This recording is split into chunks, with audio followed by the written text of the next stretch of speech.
ആഘോഷങ്ങളൊക്കെ നടക്കുകയാണ്. ചിത്രത്തിന്റെ സംവിധായകനായിട്ടുള്ള ഡിനോ ഡെന്നീസ് അടക്കം ഈ സിനിമ കാണാൻ ഇവിടെ എത്തിയിരുന്നു. നിറഞ്ഞ സദസ്സിൽ തന്നെയാണ് ബസൂക്ക ഇന്ന് ഇവിടെ പ്രദർശനം തുടരുന്നത്.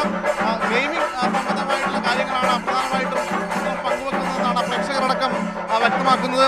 സിനിമ എങ്ങനെയുണ്ടായിരുന്നു? സിനിമ ഒരു രക്ഷയില്ല. ഒരു അവസാനത്തെ ഒരു 15 മിനിറ്റ് ഉണ്ട് പടത്തില് ക്ലൈമാക്സിനോടടുത്ത്. മമ്മൂക്കയുടെ എക്സ്ട്രീം ലെവൽ അഴിഞ്ഞാട്ടം, സ്റ്റൈലായാലും ലുക്കായാലും സ്വാഗായാലും എല്ലാം വേറെ ലെവൽ. ഈ അടുത്ത കാലത്ത് ഇത്രയും സ്റ്റൈലിഷ് ആയിട്ടുള്ള ഒരു മമ്മൂക്കനെ നമ്മളൊരു പടത്തിൽ കണ്ടിട്ടില്ല.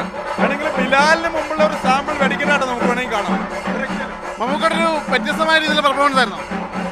ഭയങ്കരമായിട്ടുള്ള വ്യത്യസ്തമായിട്ടുള്ള ഫിലിം തന്നെയാണ്. മലയാളം ഫിലിം എന്നല്ല, മറ്റേത് ഭാഷയുള്ള ഫിലിമായാലും ലാസ്റ്റ് അരമണിക്കൂറത്തെ സ്വാഗ്, മമ്മൂക്കാൻ്റെ സ്വാഗ്, സ്റ്റൈല്, മേക്കിംഗ് എല്ലാം വേറെ ലെവലാ. ഫിലിം നമ്മൾ വിചാരിക്കാത്ത ലെവലിൽ പോകും.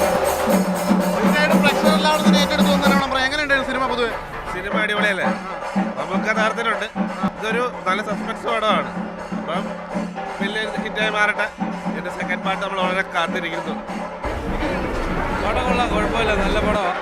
ഞങ്ങൾ മമ്മൂട്ടി ഫാനായതുകൊണ്ട് നമ്മൾ വന്ന് കണ്ടു, കുഴപ്പമില്ല. സെക്കൻഡ് ഹാഫ് എന്ന് പറഞ്ഞു കഴിഞ്ഞാൽ ഒരു അഴിഞ്ഞാട്ടം തന്നെയായിരുന്നു. പിന്നെ നമ്മൾ പ്രതീക്ഷിക്കാതെ ഒരു ക്യാമിയോ റോൾ ഉണ്ട് അതിൽ, അത് പറയാൻ പറ്റില്ല.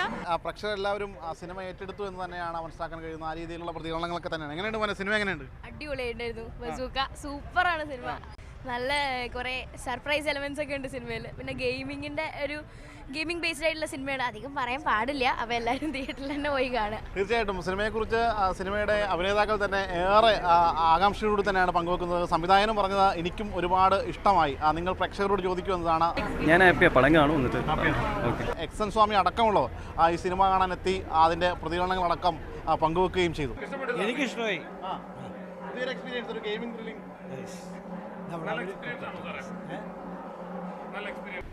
അനീഷ് തോട്ടക്കാരനൊപ്പം ശ്യാമപ്രസാദ് ഉത്തമൻ, മാതൃഭൂമി ന്യൂസ്, കൊച്ചി.